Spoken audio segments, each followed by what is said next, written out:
Ben, welcome to the podcast, man. I've been looking forward to this conversation for a while. Oh, great. Well, thanks, man. I'm glad to be here. Awesome. It's Well, fun to Ben, see the relational overlap. it's fun, right? We were talking about mutual friends, and I've really been looking forward to connecting with you because I think you have a lot to say at a really needed time. So I'm glad you're here. Oh, thanks, man. Well, I'm honored, truly. Cool. Well, here's where I want to start because I want to sort of dive into your backstory. And I know you're in DC, but you didn't start there. I mean, how'd you end up in DC? What's the backstory, Ben? Take us in. Yeah. I'll try to keep it streamlined. Yeah, I'm a Texan by birth, and Yeah, I can hear it. oh, okay, all It's right. cool. I had to scrub some of it out. I don't say howdy anymore. It's scared people up here, but um, yeah, man. So went to Texas A&M University. Cool. Was a youth pastor after that for a few years, and went to seminary. Then I led a Bible study on the campus of Texas A&M for a little over a decade, and loved it. A&M's a special place. Yeah. Awesome students. This Bible study I led, Breakaway, is still going strong. It's powerful. And we were very happy there, my wife and I, but started feeling that like draw to be a pastor, which was new for me. And like, what does that mean? And so when my wife and I were praying about that, like, how do you even kind of discern that? And, Louis Giglio was a mentor. Yeah. And he had mentioned to me a few years before, hey, I want to see Passion City churches in what he called hinge cities where as they go, so goes the culture. And I remember him telling me that once over lunch, and I was like, man, that sounds awesome. Like, all the best. Pray for you, because I was leading Breakaway, happy. Yeah. And then it was a few years later, he came back and said, will you do this? And I was like, I might be more open to that than you think. And I said, but what does it look like? How does that structured? And he was like, I don't know. I just want you to do it. And so we went on this crazy journey, man. If my wife and I flew around America for 6 months, praying over big cities. Wow. Just trying to figure out, where should we land? Like, what soil do we think the Stuarts could flourish in? Yeah. Where is there maybe a need that makes sense we could fill? And, DC was on the list, but I'll be honest, it wasn't like near the top for me. If people were betting, they were thinking Texas. Yeah. But we showed up here, and you go, young, educated, motivated city. This city's very young, and you see it everywhere. You're like, man, everyone's in their 20s running the government, and there's amazing churches here, but not at the volume we saw in some other cities. And so it caught us off guard. We didn't have political ambitions or motivations, but we just saw, we've always had this heart for young people. And this city is just filled with millennials, Gen Z, that whole world, and unique challenges. And we're like, oh my gosh, I think we're supposed to be here. And it's crazy, man. But, it's a challenging city, expensive city, but we knew with all the supportive passion behind it, we could drill in and establish something fast. And so this partnership family we've done has allowed us to really break in and grow. And it's been pretty exciting. Crazy ride, man. Crazy ride. That's cool. Gen Z and millennials, those are my people. Like I love those two generations so much. And you said, helping to navigate some of those challenges that generation, those generations are facing. Yeah. What are some of those challenges? Because I think we know what they are because we live them every day. But when you're really keyed in on helping people, what are a few things that you're just like, no, I really need to help turn the key in people's lives in this direction? What are you seeing? Well, there's the obvious, like, radical changes in technology have impacted the way we interact with God, ourselves, other people. I mean, so we're all getting our heads around that. The data is just now coming in on the damage of our proliferation of media. But I'll tell this story because it's a different angle. I remember when I first moved here, I met with a guy that works in the news industry and was a lifelong DCer. And I said, man, tell me about Washington, D.C. Just blank question. Tell me about it. And he said, it is filled with young people with deep father wounds, working like crazy to try to be a success so they'll feel good about themselves, but they're desperately insecure and their relationships are a mess. And I was like, whoa, like I thought you were going to say like coffee shops or something. Like I thought we were going to talk about restaurants, but he was just aiming at, there's some deeper emotional wounds in us that drive us to some of these places. Addiction, Patrick Carne said it, addiction's an intimacy disorder, that I don't know how to connect with people. So how do I get rid of these bad feelings? How do I suppress these intolerable feelings? How do I find some good feelings? So technology's made it easier to escape into some things that have not promoted human flourishing. So we've got some emotional pain. We're taken to some physical places that aren't really helping us. And I find a lot of young people shame themselves about that, which shame impedes strategic thinking. So I'm like, well, let's put the shame away and let's strategize about our life. What's happening internally that's affecting your external decisions? And let's navigate this inner world as much as the outer one. So that's a broad brush, but that's a lot of what I'm seeing.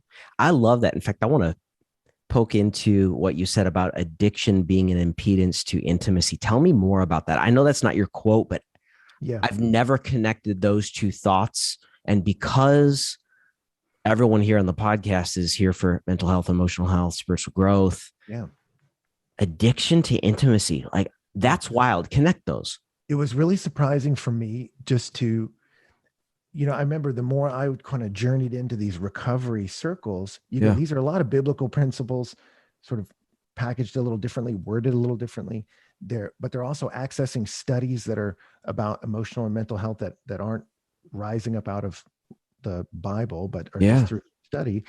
And so I was fascinated to study human beings from a different angle. So I read Patrick Carnes, who's one of the leading voices in America on sexual addiction. And he said, this man has counseled thousands. Yeah. He said, the root of addiction is feeling unloved and unlovable. Which you hear that and you go, wait, what is that talking about? And he's like, what are you doing when it's a pathological relationship with a mood altering substance is what he calls addiction. Whoa. It's I have to have this thing to change my mood. That's what we're doing. I have these feelings that are intolerable. I need to obliterate them and replace them with good ones. So I'm going to a pill to do that. I'm going to a beverage to do that. I'm going to sex to do that. I'm going online to distract me from the intolerable feelings. A lot of people, as we scroll online, like we're not looking for information. We're looking to escape. Escape what? The feelings I don't like, the thoughts I don't like. Yeah. And when we take all those meds down, we're left with a really hurt person. But you have to do that so you can heal. It's like if you've sustained an injury and you just take painkillers, you go, you're not solving we gotta wash out some of these painkillers because that pain is telling you a story of where you've been hurt. And then when we find that hurt, we can heal it, And what's wild is this is in the Bible. I mean, James talks about this, right? When James is talking about temptation, for sure, it's wild because he says, after talking about how temptation works, that it's we're lured, it gets our mind's attention, we're enticed, it stirs our heart's affections, then we participate in an activity that ultimately is destructive.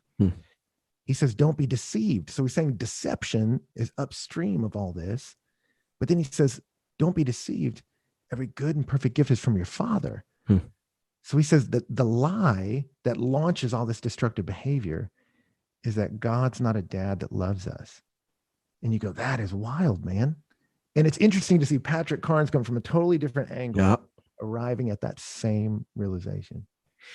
It's wild that we're already talking about this because I think one of the vices in culture today is and it's neurobiologically in our wiring to avoid pain.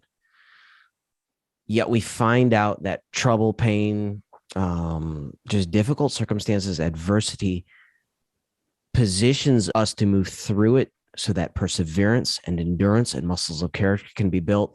Anything else on that, Ben? Because I see so much connection now too. If we were to rewind and say, hey, you're in the space of helping millennials and Gen Z, again, these are my people. Where's the root of the deception, Ben? Because deceived people don't know they're deceived. Right. That's true. Well, it's interesting, again, I'm a pastor, so you'll get the scripture version, James points that out of that every good and perfect gift comes down from your Father above, whom there's no shadow of variation due to change. He's saying, so God is like a dad. You have good gifts. He's going to take care of you. So he says, where does all this behavior go sideways? It's when I don't believe that. I don't believe he has a fatherly love, and I don't believe he'll take care of me. So I got to take care of myself. And you go back and you go, that's Genesis. Yeah. If you notice, the serpent doesn't come to Eve and start talking about fruit. We don't talk about like, man, aren't apples good? Like he doesn't talk about whatever the presenting issue is. And most people come with an issue. I'm stuck on this pill. I'm in these relationships. I'm in the same feedback loop relationally. Yeah. He backs it up and says, did God really say you can't eat from every tree? He starts with, hey, it looks like God's not looking out for you, Eve. Hmm. It looks like he's not taking care of you. It looks like he is withholding from you life enhancing experience. Mm-hmm. You have to rebel. And the lie that launches a million destructive behaviors is that God is not a good dad who loves me. And so that's the battle upstream we have to fight, you know? And it's interesting culturally, we'll joke about that. Like Yeah. women that can get into really, get into the sex industry, you'll hear jokes about like, oh, she had a bad dad relationship or something. You're like, no, that's a sick joke that you'll hear sometimes culturally in movies and TV. And you go, but it's true. When we don't feel loved, it can open up a door to a lot of destructive tendencies, activities in all of us. And so discipline has a place. And a lot of, what I wrote about is the disciplines we use to walk back out of that. Yeah. But it starts from a place of acceptance. I'm not disciplining to get accepted, to earn a place at the table. I'm moving forward with a God who loved me first, who came to get me. So love is where it starts. It's interesting because a lot of people just wake up with this slow buzz of anxiety and a weight of overwhelm, but it has become so normalized, Ben, that now people can't even recognize, oh, when did this start? What's the root of this? And so we go to willpower driven self-help. And this is such a huge passion point in my life to say, listen, self-help helps, but it will not transform your life. Yeah. So a lot of the typical advice and fixes aren't working. This may sound repetitive, but if we could just hit this target, what's really under the hood? Is it fear that drives shame, that drives an independent spirit that says, I'm just going to do this on my own and take care of myself? What's going on? Yeah. Yeah, that's a great question. It is hard to wander through the inner landscape, isn't it? Yeah. You even look at David, as successful as he was as a king, as beautiful he was as a poet in the Psalms. He writes, why are you downcast, O my soul? He's like, what is happening? And I have to do that almost every morning. I journal and I start with, how do you feel? And I'm often surprised by what I write next and go, oh, there's all these chaotic feelings. And I do think, again, scripturally speaking, we were made to know and enjoy God. I mean, if you look in Genesis, it's beautiful. The first full day of humanity is a day of rest to enjoy God before the work begins. We rest before we work, we enjoy, and then we have something to offer. And when you see that break, everything breaks downstream.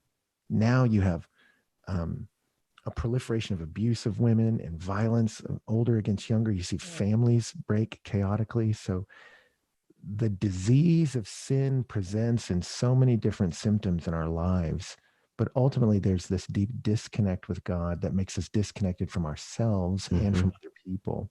And that disconnect's been exacerbated lately because of technology. We're alone together, isolated people. But it's easy to run out the clock not thinking about these things. And that's the issue. I think it's scary to, whatever the meds are, like you said, just let's knuckle down all these disciplines. Let's get busy at work. Let's be workaholics. Let's always be on our phones. Let's always, if you silence all the noise externally and you hear all the noise that's internal, that's really scary. And then, but when you can quiet it, that's when you have a chance to maybe let the Lord speak to your heart about, like my friend said in D.C., hey, politics and policy are good, but you guys are doing it to find love. That's not what they're for. You should be a public servant because you want to serve us because you love us, to get love from us. So it can look like the same activities, but the motivation matters so much. Am I working to be accepted or because I am? Have you, just out of curiosity, have you had the opportunity to interface with politicians that are in the DC culture? Because you've just described more or less an ecosystem, a greenhouse where that culture exists. Just curious.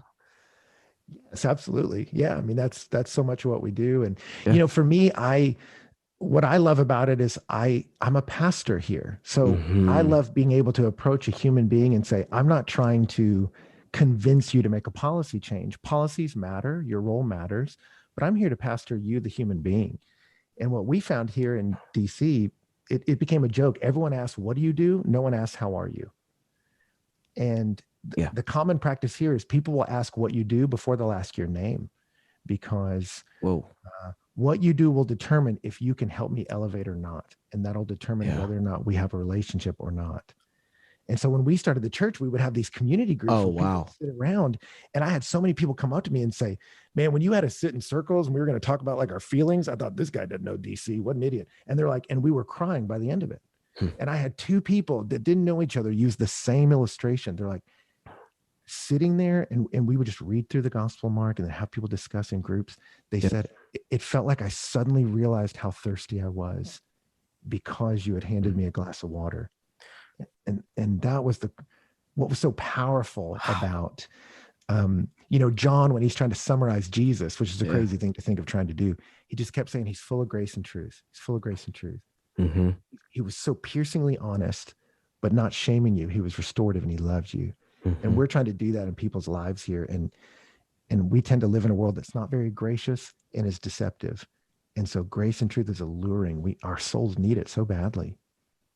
It all stems back to identity is what I hear you saying, because we're either fighting from identity or for it, from love or for it, from victory or for it. And I'll just take us right into the content of your new book. And I love the title, Rest in War. Oh, thanks. Phenomenal. But if we're talking about rest in war, Ben, why the metaphor of war? And listen, neither of us are making light of the current geopolitical turmoil at all, but I'm fascinated why you chose that metaphor. What's going on? Yeah, I'd say two reasons. One, it kind of presents that way for all of us. People say they start to discover what giftings they have in life and what passions they have. I want to do them. And then it's like, as soon as you want to run into the world, you start tripping over coffee tables. People start throwing things. And you're like, wait a minute, but I have these insecure feelings. I want those to go away, but I can't get them to go away. Or I have these behaviors I do that are against my value system, but I can't stop doing them. Or I can't tend to navigate my way out of some of these destructive tendencies. Mm-hmm. What is going on? And so then people start using, I'm struggling, I'm battling, I can't overcome, I feel trapped. You go, yeah, it feels like a fight. And what's amazing about the scriptures is they say, because it is. And there's something really alleviating about the diagnosis. It's like when you have symptoms, you go, what's wrong with me? The doctor's like, well, you are sick. You're like, well, that's horrible. Yeah. But relieving, because now I know, and now I can get on a path of healing. And what I love about the scriptures is it tells you that, like, hey, it feels like a war because there is one. There's a spiritual war that impacts us at every level, spiritually, emotionally, physically. And life is a struggle, but it's a struggle where gains are possible. Okay, this is really fascinating. And I don't want to be reductionistic in this, but I'm thinking about listeners right now who are getting up every day and the overwhelm is there, or there's relationship turmoil, or they're trying to find their place of purpose, or whatever. You can fill in the blank with all the different surface level responses of life. But what I hear you saying, and please take me in the direction if I'm in a better direction, if I'm not headed straight. But what I hear you saying is, I think this core fight is about belonging, identity. If we go back to your title, rest is about resting in identity, not about absence of work. Like, what's really at stake here, Ben? What's the fight about? Yes. I mean, I think, for me, I realize scripturally it starts so simply. We are made by God, for him, to enjoy him and to image him. Like, what does that mean? Like, you see in Genesis, the world there's this chaos water. Yeah. And you see God impose himself on it, and he creates structure where life can flourish. And he says, that's what I want you to do. I want to provide a structure, a garden where you can reach your full potential in relationship with me. I mean, he builds the garden like a home where we enjoy him. So at the core of our life is a deep love with an eternal source that overflows into love with each other. And then we use our gifts to help one another meet our fullest potential. You go, that's beautiful. And then the enemy disrupts all of it. Chaos comes into all of it. And we all feel that. My relationship with God, the heavens feel closed. My relationship with each other, there's friction with you and me. My relationship with myself, the things I want to do, I'm not doing. Things I don't want to do, I keep doing. Frustration with the world, I can't accomplish anything of substance. And we feel all that fight. And you go, yeah, because there is one. but God's done something decisive about it. That's the whole story of the Bible. Yeah. And you're invited into that struggle. You're not set free from it. You're invited into it as someone with the possibility of victory. But that's the exciting thing about it, I guess, that I find. And I think people struggle with purposelessness and meaninglessness. Yeah. So I don't want to just give them, here's a smattering of advice about how to be more efficient at whatever. I want to show them this is God's call on your life because we want a bigger purpose worthy of our life. Now, let me show you how to be efficient in that purpose to maximize who you are under God. And that to me was motivational. When I realized that, I'm not just like trying to do stuff I know I shouldn't do. Yeah. No, I'm trying to fulfill my created intent, and I've been powered by God to do that. Then let's go. And so I'm trying to give people a shame-free motivational tool rising up from what I believe are the very words of God. So anyway, I keep getting excited, man, but this is fun stuff for me to talk about. No, Ben, I could sit in this space all day with you. And folks listening, I want you to lean in because I know there are thousands of you listening who are just frustrated because you get up every day and you feel like you're hitting your head against a wall. But what Ben just said is so critical because this has zero to do with behavior modification. There is a literal transfiguration, a transformation that happens inside the core of who you are that reestablishes and recalibrates due north for you in terms of identity and purpose. So Ben, I think this is sort of rhetorical then. Do a lot of us just underestimate the complexity of really what's happening beneath the surface in soul and spirit? And then we keep going to the behavior modification because we're not finding the peace and victory that is sustainable. Yeah, absolutely. I mean, I think, I talk to and get to know so many driven people that want to be successful. And so it's frustrating when you go, let me run hard. But then after a while you go, but why? Yeah. And that loss of a compelling why is terrorizing, who was it? Viktor Frankl that said, life's not made unbearable by circumstances, but by the lack of meaning and purpose. Yeah. And it's like, man, and so what do we do when you feel that? Run faster, bury those feelings, distract yourself from them. And you go, well, that doesn't heal anything either, But we trick ourselves in thinking it does. Yeah. And I speak from this, again, I don't shame anybody because I've been there and I have physically hurt myself, like extended myself to the point of stress-related injury because I was doing that. And I had to go on a very different journey of wait, why am I doing all this? Let's get to the why and start from there and recalibrate why I do what I do. And it's amazing how many of us are doing good things from really bad motives. We're looking for love. We're looking for acceptance. And rather than reaching your full potential, you would actually be more liberated if you could understand, man, God has fought for you first. And when you know that, then you can fight in a different way. Yeah. A healthier and more sustainable way. And that's why I titled it Rest and War, because boy, it's hard to get that rhythm right. But when we see God establishing that rhythm for us, it's really liberating. And I want people to know that liberty and maybe not through all the pain I had to go through to find it. I want to hear about that later and we'll talk about your back. And I'd love to just know how you're doing. We'll get into that because I think that plays a key. It is a key case study in what we're talking about right now. Yeah. But just to go back to a statement you made earlier, and you wrote this in the book, those who know they are fought for fight well. And that's a paraphrase, of course. I may have misquoted that, but here's what I do know. Life is a struggle.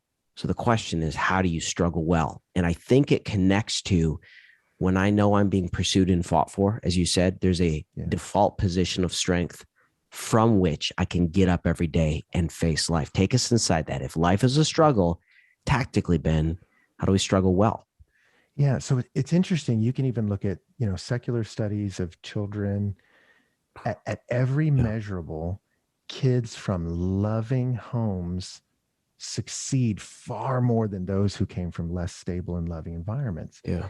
And you go, what's the story of that? Well, these kids watch an adult choose them and fight for them. I mean, that adult comes home from work and chooses, I'm going to help you learn to read. I'm going to help you with your math homework. I'm going to sit with you and read you a story at night. I'm going to pray with you before you go to bed. Yeah. They watch an adult, choose them and fight for them. And then that kid, as they grow up, is more likely to fight for themselves and not give up on themselves. And you watch somebody that grows up outside of that environment, they're more likely to quit relationally, quit with work. And you go, man, there's something to that. Just outside of quoting a Bible verse, you see people when they don't know if they're loved, it's devastating in their ability to struggle well and fight well in life. They get discouraged so fast. And you're not doomed if you came from a broken home. I did. Right. A lot of us do. But when you watch someone fight for you, it frees you up. There's a beautiful story in the Bible. Goliath and the Philistines have encroached on Israelite land. Yeah. They're terrorizing the people, and the Israelites are powerless before them.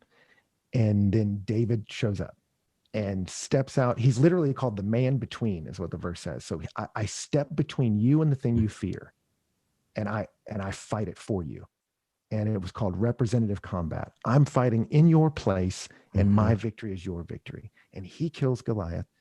And then what do the Israelites do? They shout the war cry and drive the Philistines out of their home.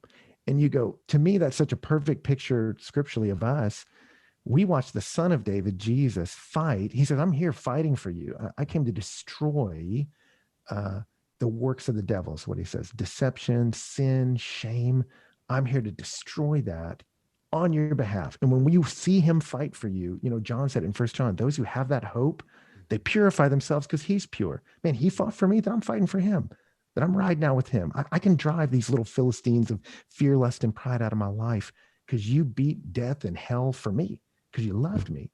And once we understand that I'm loved, man, that frees us up to fight better. And it's fascinating. Then I'll quit going on and on. But, I read a book about the Spartans, I thought, just for fun, Gates of Fire. And in it, he has these kind of historical fiction, them contemplating, why are the Spartans so brave? And why can they fight the way they fought? And the answer they come to in the story is their king ran first. He wouldn't stay in the back. His men watched him run into the battle on their behalf.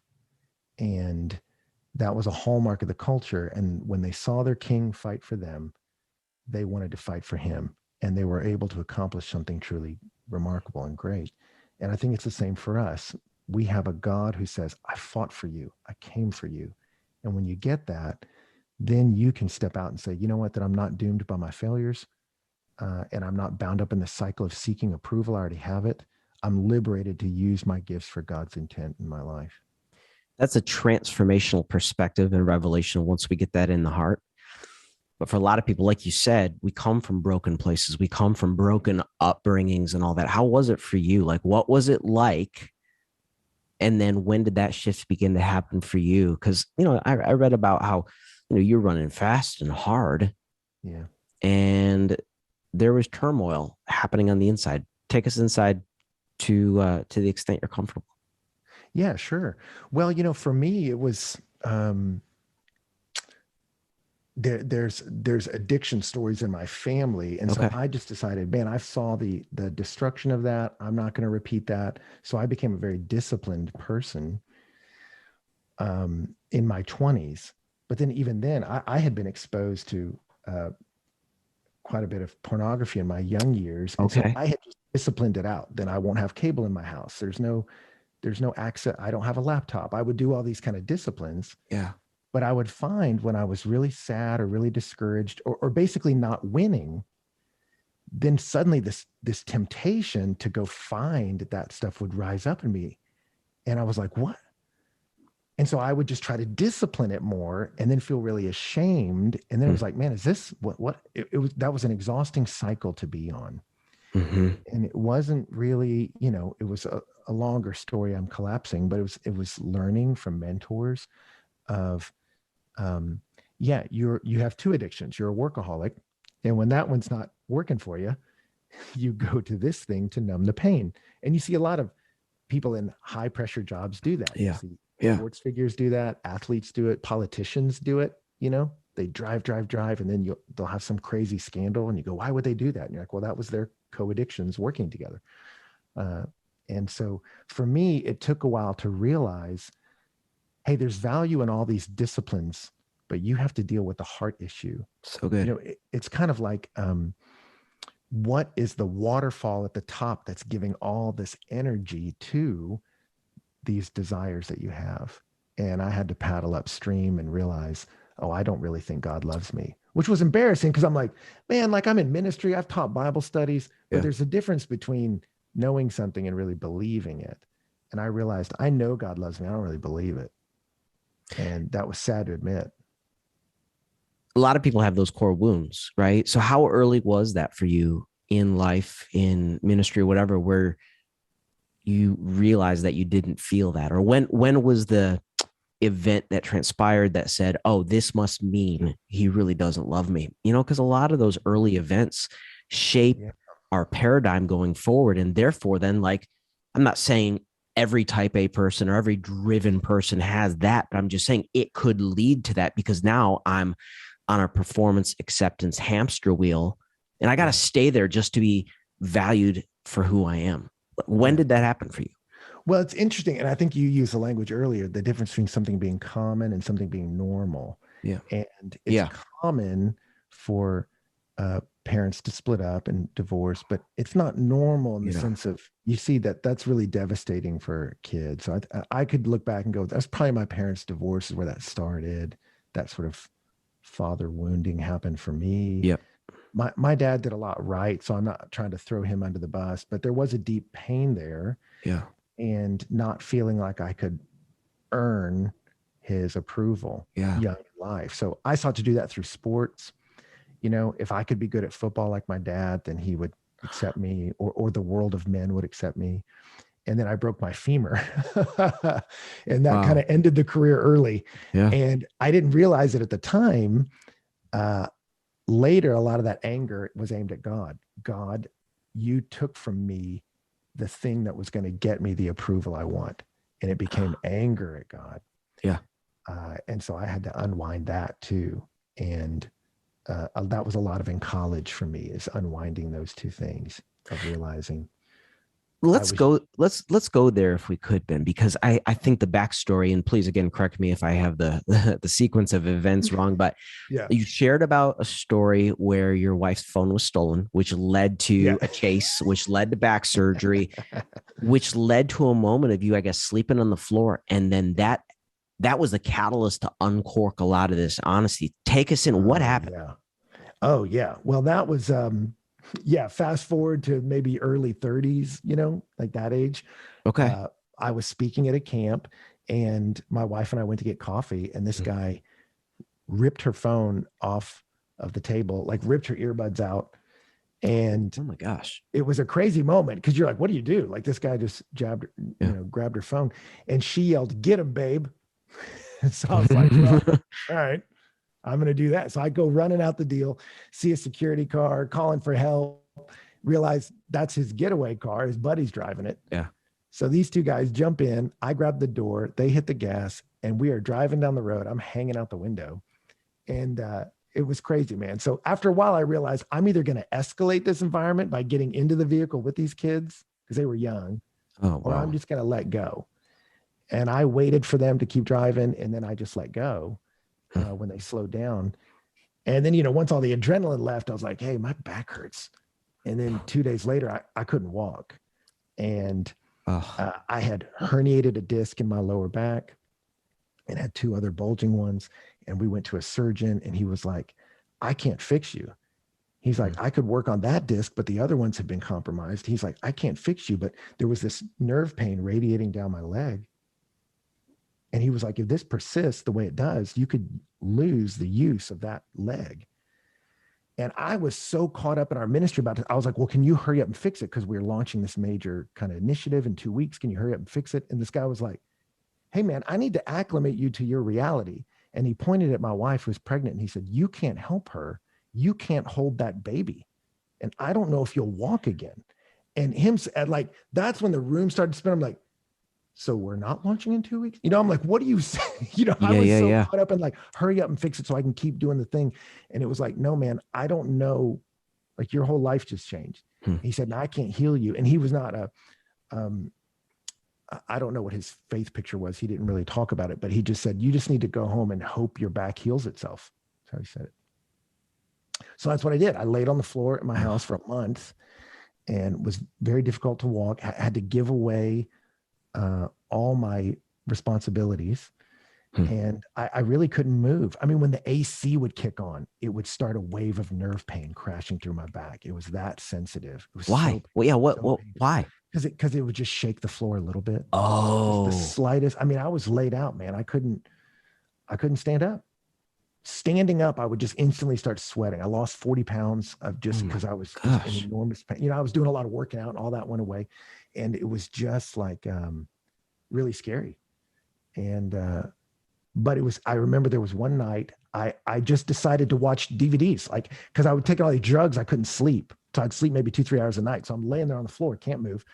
And this was, a couple of years ago. So I would just watch all these movies on a laptop on my face. And I watched, I don't know, hundreds. And it got to Teen Wolf 2, starring Justin Bateman, before I was like, this is pathetic. I'm like, has it really come to this? Teen Wolf 2? And I was like, what am I going to do? Just shut it off and be silent? Yeah. And so I did. And man, I'm telling you, it was maybe not even 5 minutes. I had this experience where I just felt like the Lord was like, are you ready to deal with me now? And I realized I had been just running. And even when I physically couldn't run, was just, so I'm either going to chase success or I'm going to block you out with distraction. And he's like, are you ready to deal with me now? And I had this, time to, over the course of days on the floor, rage at God over all the things that didn't go the way I wanted to in life. And then I was reading a book about the history of the world, this big book. And I realized the pain I'm experiencing right now, because I was mad at him. Like every time the AC would kick on or I'd get the hiccups, this one drug would give me hiccups. And that's when I really was like, God, really? Hiccup? Just so mad. But then I had this realization, if you look across the globe, Ben Stuart's pain does not land in the top 10 of human suffering happening right now. Like I started mentally like journeying to different countries where devastation's happening. And then I found myself praying. I stopped focusing on my pain or my not getting to do what I want to do.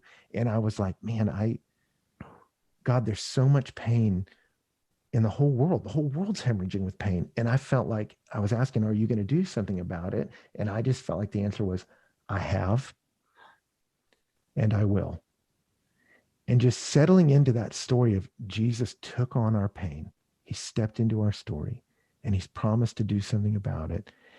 It just helped me realize I was caring so much about things that really don't matter. And I was not thinking at all about things that really do. And I started to realize God put me on my face to save me. I was running so hard to try to find value in things that don't give it. And so it's funny because I laugh now. I think of Psalm 23 where he says, he makes me lie down in green pastures. Oh my gosh. To restore my soul. And I was like, I never thought of he makes me as like Ben. Violent verse, but I was like, he's like, stop. Yeah. And let me recalibrate you to what's really happening in the world. And I thank God for that. I don't want anyone to have to take the journey I did to get there. But I thank God I'm more about what he wants to be about in the world than what I feel like is going to give me acceptance. And I'm sad it took that level of pain, but that's what it took. I think about what Proverbs talks about, chapter 18, chapter 15, chapter 14, all about the broken spirit, the wounded spirit.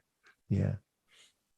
And I think this is a core issue for why a lot of people continue on the hamster wheel and don't get the meaningful, sustainable transformation they're after, because they've not allowed the systemic level of wounded spirit to be healed and made whole, And I'm just curious, like, as you went through that process, because listen, we are triune being, spirit, soul, body. And Ben, I'm just curious, like, after you went through this true come to Jesus, literal meeting, right? And dealing with false identities, dealing with not just circumstances of victimization, but I am in my identity.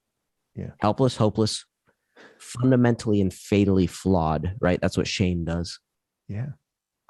As you begin to experience healing and confront those areas of your heart, how soon after did your body begin to correct itself? Yeah.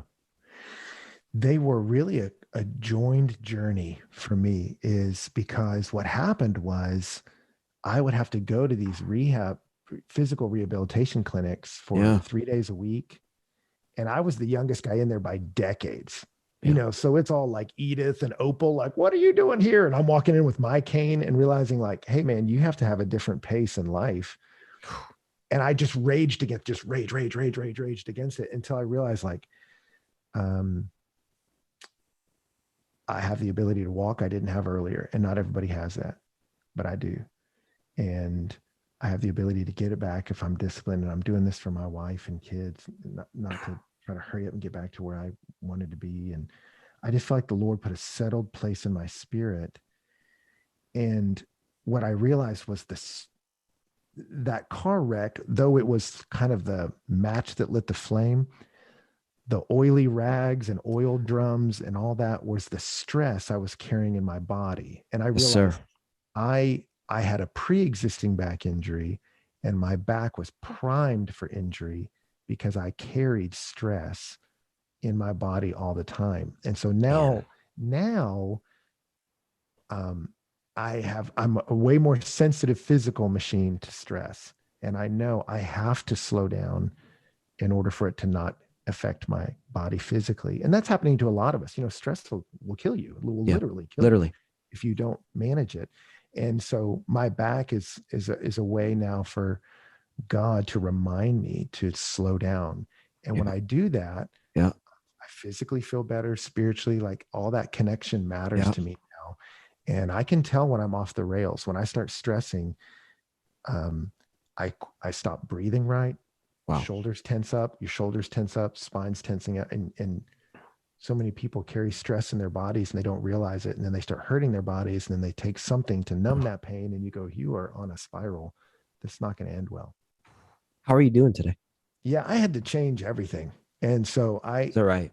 Yeah. And I went on a journey, man. Like early on, it was, I was being given a lot of painkillers, and I realized this isn't healing me. So I had to switch doctors, and I switched to a doctor that was like, breathe, take walks, eat fish. I'm like, what?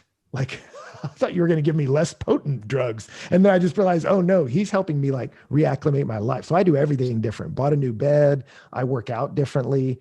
I'm not working out to try to prove something. I'm working out for physical efficiency, different motivations for exercise, different motivations for eating. I'm more conscious of how do I sleep and eat to maximize the machine of Ben Stuart to fulfill the roles God's given me as husband, dad. Like I think about all that stuff. And if I neglect my healthy rhythms, I feel it in my back in about 3 days. So my back is literally like this alarm system. I was keeping it between the lines.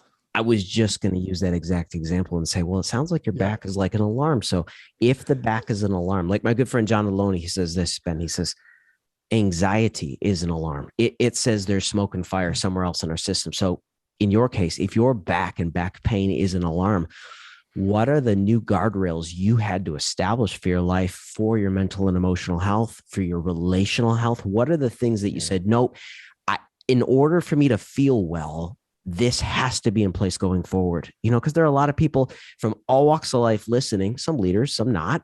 Yeah. What did you do? Yeah. Well, it's fascinating for me to think about the emotional impact on our physical well-being. That connection I had never wanted to make. And then it was like, oh, wow, my high levels of concern about hypothetical situations are actually killing me. Well, okay, well then let me figure out how to stop this raging waterfall up here. And so that Psalm was transformative for me, where you have King David, a high functioning leader, writing in a journal, why are you downcast, oh my soul? Like he's evaluating his emotional state. So I realized, I'll give you a recent example, when the pandemic first was raging. I did what every leader did. You have to listen to them, absorb a ton of news so you can make the most informed decisions. And then I realized my neck's always tight. My teeth are breaking because I'm clenching in my sleep. So I literally was cracking teeth. And I was like, I'm like, okay, I have to stop listening to the news first thing in the morning. Yep. And I don't have the discipline to have my phone near my head and not do that. So I have to get my screens physically away from me. Wow. And so when I wake up, I grab a journal and my Bible and I write, how do you feel? And as I do that, I do what David did. I feel nervous, I feel stressed, feel anxious. And then I ask, why? Why are you downcast, O my soul? And I start to realize I'm carrying these emotional issues that are going to affect the way I treat coworkers, employees, the way I make decisions. They are about to influence and color everything, but I'm going to be the master of them, not the victim of them. I'm not going to let them passively control my life. Let me pull aside and go, no, what's happening internally in the tank here? Now let me do what God told me to do. Like in Philippians, where it says, don't be anxious about anything, but in everything, let your request be made known to God. So I'm letting these rise up to him. I'm handing them over to him. And then he says, whatever is pure and good and lovely, dwell on those things. And I want to do that. And as I do that, I enter my life a more peaceful human being. And that has been enormously helpful for my back. I'm physically less tense. It's helpful for relationships. I'm more gracious with people. So that emotional and devotional practice with the Lord in the morning has been critical, even for spine health and emotional health. There's a linchpin word that I think about in what you just shared, and it's trust. Because for a lot of us in the struggle, adversity from the past, ungrieved losses, unresolved disappointment, they tell us we can't trust people and even the Lord himself. So how do we relearn trust if it's been broken, or if we feel really self-protective? Because when life has told us we cannot trust, there comes a place where I think what I heard you say is we need to relearn it. How do we relearn it so that we can implement the things that you just said? Because I'm not sure we can implement those strategies, Ben, unless it's hinged upon trust. Yeah. I think it's a step at a time. Yeah. Learning that God is trustworthy. I think about my wife and I adopted a dog that came into our home. And as soon as we got it, the dog would hide from cats, hide from squirrels, pee on the floor. Anytime I reached out my hand, she would wince like I was going to hit her. And I'm like, whoa, like what? And we pieced together like, oh, I think she came from a pretty traumatic environment. But she is now in a healthy, supportive environment, completely acting out of her trauma. So you have a new identity, but your activity is completely skewed by your past experiences. What's going to keep her from acting crazy? Well, proximity to me over time and realizing she's getting new information. Because however you conceive of spirituality, it's primarily a battle of the mind. What you think about will determine what you care about. What you care about, you'll chase. And so she had to watch me. When he reaches out his hand, it's in kindness. When he speaks in this tone, this is with this. And then over time, I watched her life change. She was more calm. She was more peaceful. She wasn't scared. Then she wanted to be near me. And I think you're right. We have to acknowledge I lack trust in God. That was the sad thing I had to admit. I know he loves me, but I don't believe it. Well, that's sad to say. Huge. Yeah. But that honesty is the first step to intimacy. If you're not honest with me, we can't be friends because I don't really know you. But if you're honest, honesty is the doorway into intimacy. So if we're honest with God about our feelings and then allow him to speak for himself through his word, that information opens a door for the potential of intimacy and potential of trust. That's the only way to do it. So I think if people they don't want to admit they're mad at God, don't want to admit they're scared of God, I'm like, that honesty is where it starts. It's a commitment to reality at all costs. And if you can commit to that, watch God show up and surprise you. And I tell people I was a Christian since I was a kid, but I fell in love with God in my 20s because I risked being honest with him with my anger and my pain and my hurt. And I found he could handle it. He could handle Ben's pain and he could heal it and he could love me and set me free. And I think that's where it starts, that sort of rigorous honesty and risk of intimacy. There are people listening right now who have been deeply wounded in relationships. I want to say to you, we validate those experiences today, but Ben, you gave us gold. You said honesty is the first step to intimacy. Now, folks, I think this is where it comes to the rubber meeting the road. It requires truth telling. Honesty is essentially confession. Confession is not only saying the same thing as God, but it's telling the truth. You know what? It really looks like you betrayed me. Yeah. Maybe to him, even. Yeah. It really looks like this happened. Now, here's what I'm feeling. What's your perspective on it? You know, we can do this in the context of relationships, of course, but yeah, it's so powerful, Ben. Honesty is the first step to intimacy. And in intimacy, we find identity, we find healing, an avenue to wholeness. And so I think you're giving us a lot of really important keys here, Ben. Yeah. But there's one more on the side of this. And I'm just going to quote you from your book, because you wrote that a life of spirituality is lived in the context of adversity. Mm-hmm. Unpack that. Yeah. I mean, if you look, it's fascinating, you know, Jesus, as much as he's pictured as a shepherd and a sheep, and he's pictured as a warrior. I mean, you see his first introduction is in Genesis. Yep. And it's in the garden with the stain of their sin still on them. God looks at the serpent and said, the seed of that woman's going to crush you while you bruise him. That's your first introduction to Jesus. The seed of the woman will crush the serpent while the serpent bruises him. You go, so his whole mission was framed in the context of warfare. There's a battle here going on, you know? And I think that's helpful to because we feel the struggle. It's helpful for it to be acknowledged. Yeah, there really is one. And so then you see Jesus saying it to us, even after he's come to forgive us, move sin out of the way, shame out of the way. You have a future with me in eternity.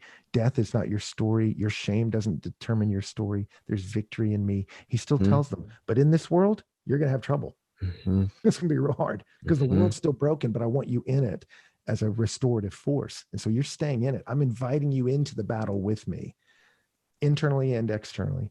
And so you see all this spiritual life is worked out in a world that's still broken. So Paul says it to the Romans. He's like, the good I want to do, I don't do it. I don't want to do, I do it.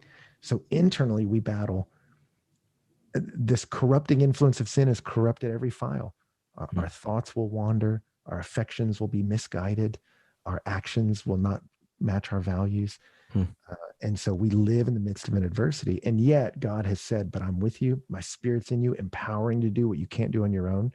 And I've given you a community to run with. And so we have tools to struggle well. But I think it helps us to acknowledge that it's not easy. It's a strange comfort to go, oh, yeah. It feels like a war because it is one. Oh, well, that's good. It's not just me. Because most of us just beat ourselves up. And you go, nope, wrong fight. Why am I like this? Why am I always like this? Well, you're like this because you're in a fight. And you're losing, but you don't have to.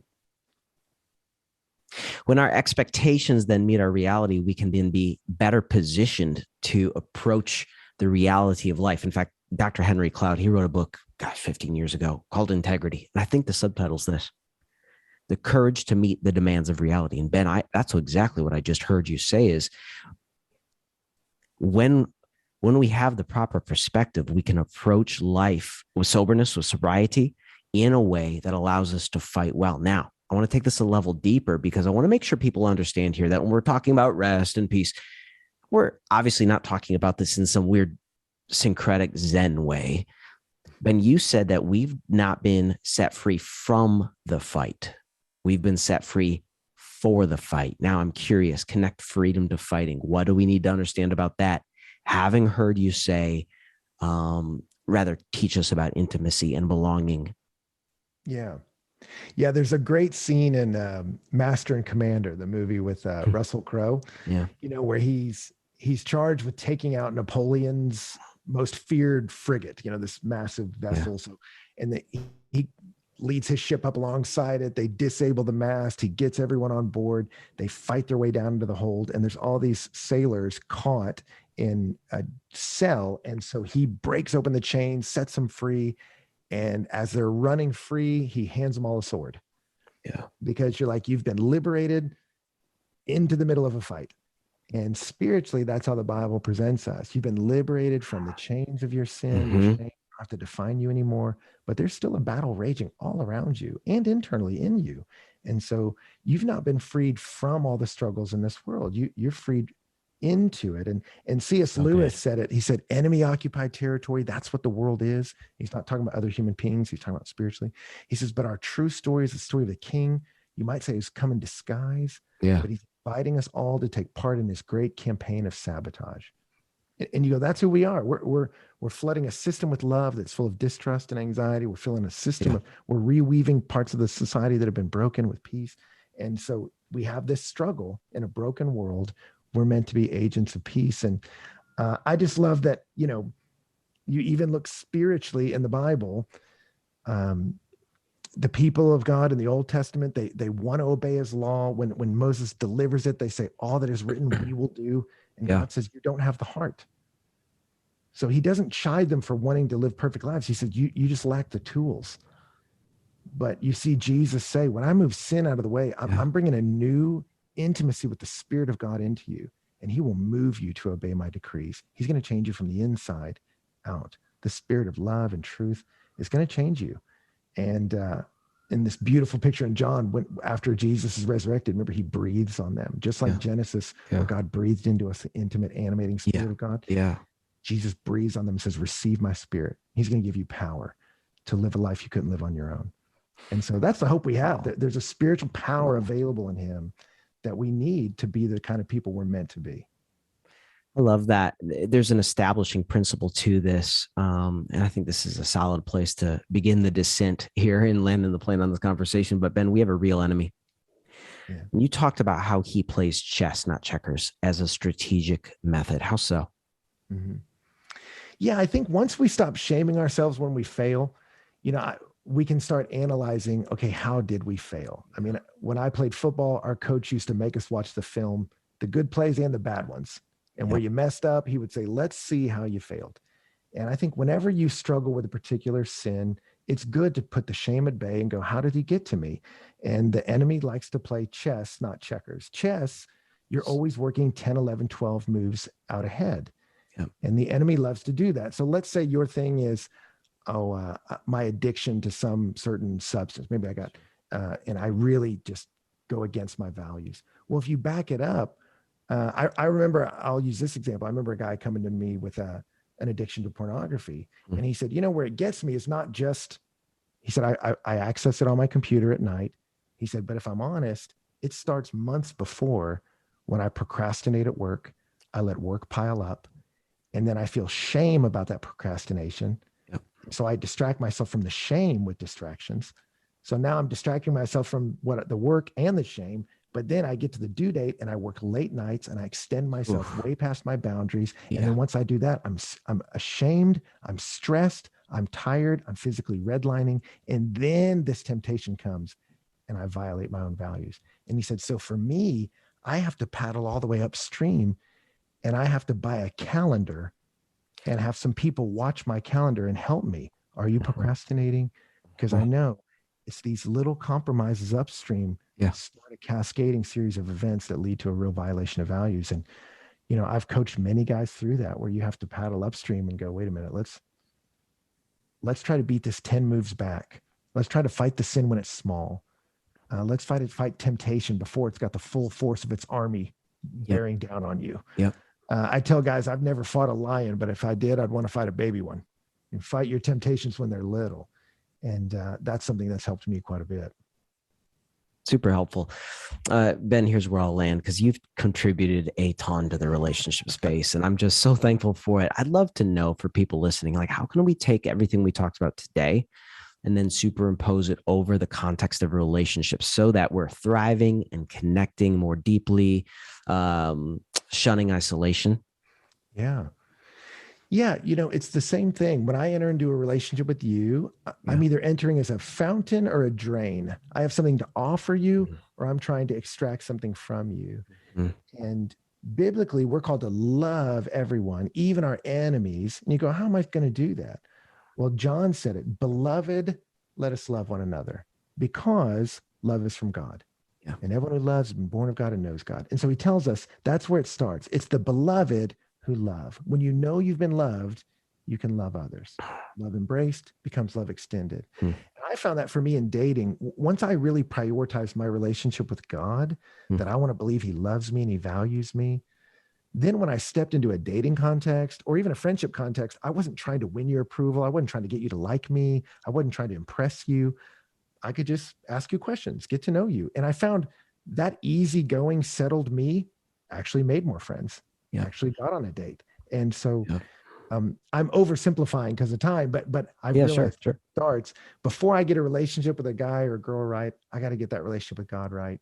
And that's what I'd encourage people to start with. And you need to have something you can offer others. And it starts by letting God love you first. That's so good. Well, the book is Rest and War, Rhythms of a Well-Fought Life. He is Ben Stuart. Go to the show notes at wintoday.tv right now. Get a copy or 10 or 20 or 30. Let's just do that. But Ben, I'm going to actually do some research. I'm going to try to find your relationship series from Passion DC. I'll put that in the show notes too, guys, because it's some of the best stuff I've ever heard. But Ben, this has been a remarkable conversation for me and so life-giving. I really appreciate you. Is there anything else you want to leave with the listeners today?